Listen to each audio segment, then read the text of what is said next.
Pause littéraire sur RCN. Les livres, les auteurs, avec Jean-Jacques Bitton. Bonjour, notre invité est Laurent Kasprowicz. Il est enseignant, chercheur et sociologue de formation.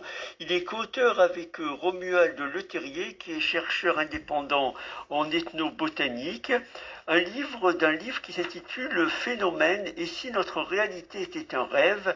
C'est un livre qui est paru aux éditions Guy Trédaniel.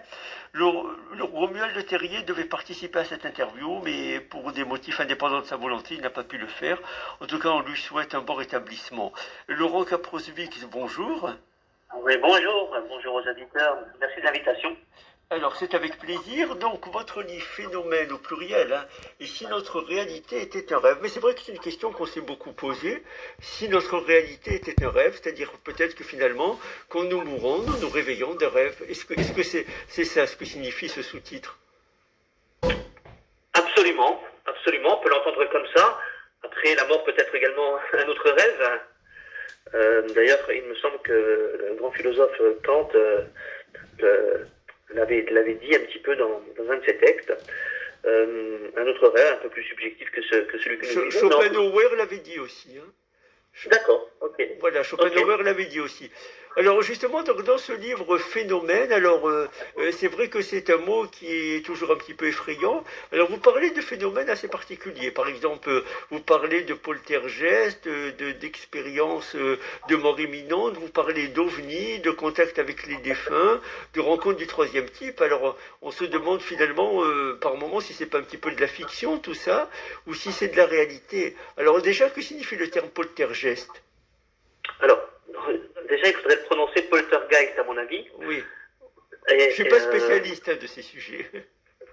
Alors, les poltergeists sont des phénomènes qui existent, qui sont signalés depuis très très longtemps et qui ont été enquêtés extrêmement sérieusement, notamment au XXe siècle, par différents chercheurs en Europe, mais même aux États-Unis, donc, et qui surviennent un petit peu aux alentours. C'est l'image un peu d'Épinal qu'on donne, d'une personne qui est en proie à un problème psychologique, à une frustration, une vexation, et encore, on n'en est pas sûr, parce que je vous dis, c'est une image d'Épinal qu'on donne, c'est plutôt souvent une personne jeune. Alors, on pourrait entendre des coups donnés contre les murs, on pourrait entendre voir des objets se déplacer dans la maison, voire même tomber, se briser.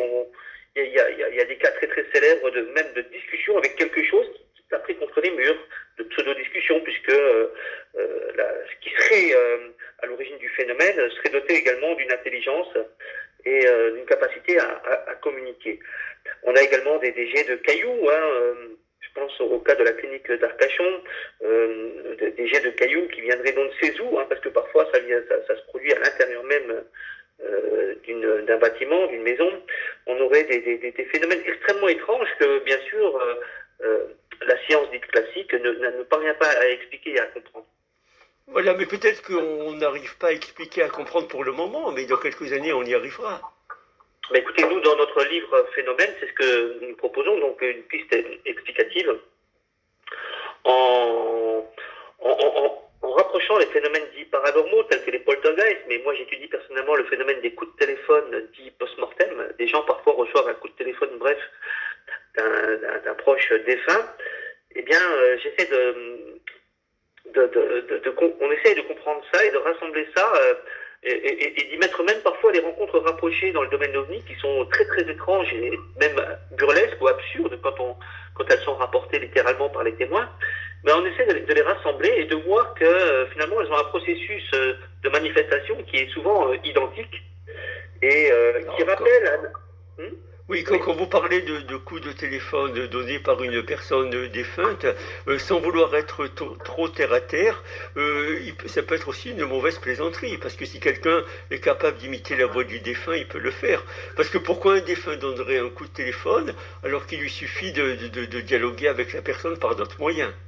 Alors attendez, moi je suis chercheur, hein. J'ai pas dit que c'était les défunts qui Voilà. appelaient. Moi je suis chercheur, hein. Je suis comme vous. Je me pose des questions. Alors pour faire l'avocat du phénomène et de son authenticité, pardon, je l'ai moi-même vécu. Hein. Je l'ai moi-même fait l'expérience de ce phénomène en 2004 et comme le phénomène avait été grandissant, j'ai pu l'enregistrer et je peux vous dire qu'il ne s'agit pas d'une hallucination et que les différents aspects techniques, technologiques que le phénomène avait pris et emprunté me font penser avec certitude que ce n'était pas un canular. Alors, mais Dans bien des cas, excusez-moi, parce que là vraiment vous excitez trop ma curiosité, mais quel était le défunt qui vous avait téléphoné? alors, tant mieux si j'excite votre curiosité.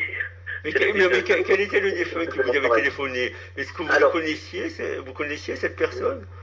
oui, voilà, je vais vous répondre, mais attention, parce que vous voyez, on va vite dans l'hypothèse, quel était le défunt, etc. Le phénomène a pris l'apparence, voilà, c'est comme ça que je préfère parler.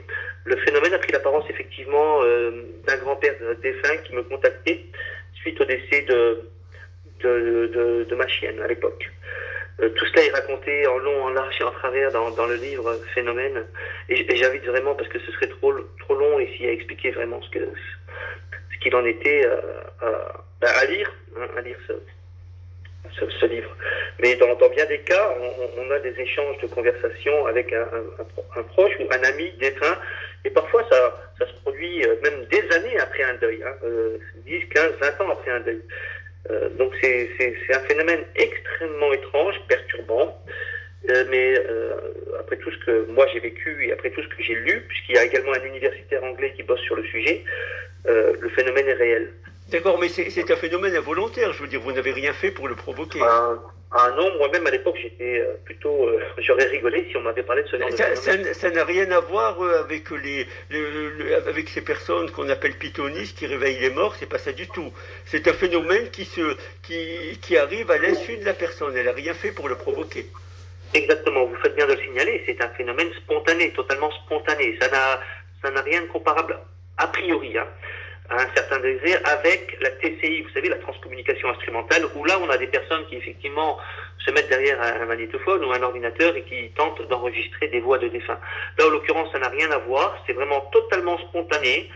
Le téléphone sonne et vous êtes face à l'inexplicable, l'étrangeté absolue. Et pour certaines personnes, effectivement, il y a un aspect complètement absurde. Mais le problème, c'est qu'on a des enregistrements et que c'est bel et bien souvent réel. Alors, dans ce livre, vous parlez également des ovnis. Alors, ovnis, c'est objets volants non identifiés, c'est bien ça, hein? Voilà. Voilà, alors ici encore, ça pose la question des extraterrestres. Et quand on parle des extraterrestres, on aborde le sujet toujours avec un petit peu d'humour, hein, avec ces petits bonhommes verts là, ces martiens verts. Bon, mais ça c'est de l'humour, bien entendu. Mais alors, vous, Laurent Kasprovic, justement, est-ce que vous pouvez nous affirmer que le phénomène des ovnis est réel? Alors, moi-même non, puisque je ne l'ai pas vécu. Par contre, la recherche le dit, et pas seulement moi. Actuellement, vous avez des pilotes de la Navy qui sont sortis un petit peu de leur réserve pour dire qu'ils avaient assisté concrètement à des phénomènes aérospatiaux complètement fous pour eux.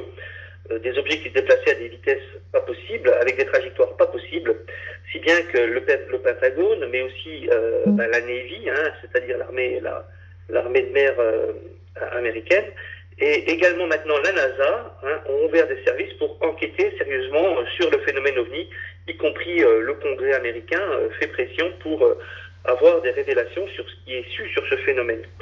Donc oui, vous aviez raison de dire que souvent on a eu tendance à le mettre derrière l'aspect extraterrestre. D'ailleurs, ça fait 50 ans qu'on le met derrière la question extraterrestre.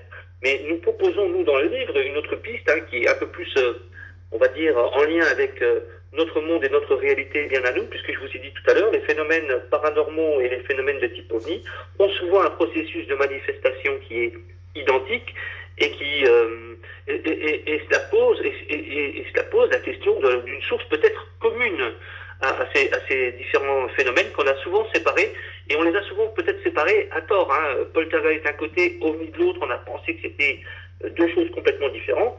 Et nous proposons dans le livre peut-être de montrer que finalement il y a peut-être une source commune à ces phénomènes-là, D'une part parce que leur processus de manifestation, apparition, disparition soudaine, peu de traces sont laissées, disons que c'est similaire, mais on s'est rendu compte aussi que bien souvent ces phénomènes nous reflètent, ils nous reflètent notre propre condition humaine ou même nos conditions individuelles. Parfois, dans les rencontres rapprochées avec les ovnis, on voit que c'est très en lien avec ce qui se passe dans la vie du témoin. On s'est rendu compte aussi qu'il y avait des phénomènes de synchronicité quand ces phénomènes se produisaient, c'est-à-dire de coïncidences incroyables. On s'est rendu compte aussi que ces phénomènes étaient joueurs, qu'il y avait une sorte de simulacre. On a dit tout à l'heure que les ovnis volaient à des puissances, à des vitesses pas possibles. Peut-être qu'en fait, il s'agit là d'un simulacre de vol, quelque chose qui défie complètement notre science en fait est en jeu, ou alors quelque chose qui défie complètement surtout notre conception de la réalité en fait. Alors, Laurent Kasprovic, on se posait la question au début de cet entretien si la réalité était un rêve. En tout cas, à vous entendre et quand on lit votre bouquin, nous avons la certitude qu'il existe un monde invisible. Donc, voilà, c'est ça. Alors, donc, quelque part, ça rejoint un petit peu ce que disent les religions. Dans le judaïsme, le christianisme, l'islam, on parle d'une vie après la mort. Dans la Bible, vous savez qu'il y a un texte très célèbre, le texte du prophète en rapport avec Saül qui avait réveillé Samuel par l'intermédiaire d'une pythoniste. Je pense que vous connaissez cette histoire dans la Bible. Donc, quelque part, ça rejoint un petit peu ces textes bibliques, non? Je me trompe. Mais vous pouvez même remonter à plus loin, vous savez, dans la mythologie gréco-romaine, on avait déjà... La mythologie gréco-romaine, c'est après l'hébraïsme, c'est après... Oui, mais on a des sources très très anciennes, même dans l'Égypte, dans les premières religions égyptiennes, on a vraiment des sources... En fait, l'humanité a toujours eu la connaissance ou l'intuition, on ne sait pas, d'un monde invisible qui interagit avec le nôtre. Et on a eu souvent tendance à si vous voulez quand même, à diviser notre réalité entre celle-ci, donc la nôtre, et un monde invisible qui interagirait avec le nôtre. Et surtout, on a aussi eu la tendance depuis quelques siècles à considérer que la conscience, elle était que dans nos cerveaux, et même l'inconscient, donc, que dans nos cerveaux et pas ailleurs. C'est peut-être à remettre en question, et nous proposons dans le livre que toute la réalité, en vérité, peut-être, est psyché. C'est-à-dire que toute la réalité serait conscience en vérité, et c'est en cela qu'on peut parler de la réalité comme un rêve. Voilà, alors précisons que votre livre donc se limite justement à étudier ces phénomènes qu'on qualifie de paranormaux, mais c'est pas du tout, ça n'a rien à voir avec la magie ou la sorcellerie ou avec des pratiques occultes, ça n'a strictement rien à voir. Voilà. Alors la plupart des chercheurs dans le livre sont des universitaires, vous savez, donc voilà. Nous avons une approche très sérieuse. Donc on n'est pas dans le sensationnel, voilà. Non. Voilà, on va dire qu'on est quand même dans le paranormal, mais pas du tout dans la magie. Alors Laurent Kasprovic, donc avant de nous séparer, je voudrais rappeler que vous êtes enseignant, chercheur et sociologue de formation, et votre collègue donc Romuald Le Terrier, le co-auteur de ce livre, il est chercheur indépendant en ethnobotanique. Et donc vous avez écrit un livre tous les deux qui s'intitule Phénomène et si notre réalité était un rêve. C'est un livre qui est paru chez Guy Trédaniel, éditeur. On peut écouter cet entretien sur notre site rcnradio.info. Laurent Kasprovic, je vous remercie. Pause littéraire sur RCN. Les livres, les auteurs, avec Jean-Jacques Bitton.